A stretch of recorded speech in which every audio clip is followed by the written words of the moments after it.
আল্লাহ তাআলা বলেন, হাফিজু আলাস সালাওয়াতি ওয়াস সালাতিল উসতা।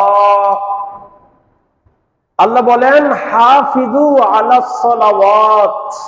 সালাত এক বচন শব্দ, তার বহু বচন সালাওয়াত।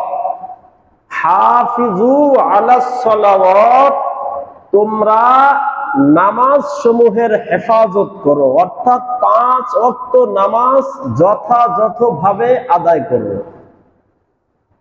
এরপর আল্লাহ রাব্বুল আলামিন স্বতন্ত্রভাবে আলাদাভাবে উল্লেখ করলেন ওয়াস-সালাতিল উসতা, এবং মাঝ নামাজটা, মধ্যবর্তী নামাজটা বিশেষভাবে হেফাজত করবে। তাহলে মধ্যবর্তী নামাজ কোনটা? মধ্যবর্তী নামাজ বলতে অধিকাংশ ওলামায়ে কেরাম বলেছেন আসরের নামাজ। মধ্যবর্তী নামাজ হলো কোনটা? আসরের নামাজ। এই আসরের নামাজ আল্লাহ রাব্বুল আলামিন বিশেষভাবে হেফাজতের কথা উল্লেখ করছেন।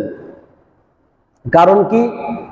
কারণ হলো এই নামাজের সময়টা, কেউ দুপুরে ভাত খাওয়ার পরে ঘুমায়, সে থাকে ঘুমের মধ্যে। কেউ দুপুরে কাজে চলে যায়, সে থাকে কাজের মধ্যে। স্টুডেন্টদের ছুটি হয়ে যায়, তারা থাকে বাসায় আসার টানে। শিক্ষকদের ক্লাস শেষ হয়ে যায়, তারা থাকে বাড়িতে ফেরার প্রস্তুতিতে। অফিস বন্ধ হওয়ার উপক্রম হয়, তখন তারা থাকে কাজ গুছানোয় ব্যস্ত। দোকানদার দোকান নিয়ে ব্যস্ত। এই সময়টা এমন এক সময় সবাই সব কাজের মধ্যে ব্যস্ত থাকে। এই কারণে আল্লাহ রাব্বুল আলামিন এই নামাজটার কথা বিশেষভাবে উল্লেখ করছেন, ওয়াস-সালাতিল উসতা, তোমরা মধ্যবর্তী নামাজটা বেশি গুরুত্বের সঙ্গে আদায় করবে। আসরের নামাজ মধ্যবর্তী নামাজ কিভাবে? আসরের নামাজের পূর্বে 2 ওয়াক্ত নামাজ, ফজর এবং যোহর। আসরের নামাজের পরে আবার 2 ওয়াক্ত নামাজ, মাগরিব এবং এশা। এই নামাজটা হলো মধ্যবর্তী নামাজ, যার পরেও 2 ওয়াক্ত নামাজ, আগেও 2 ওয়াক্ত নামাজ।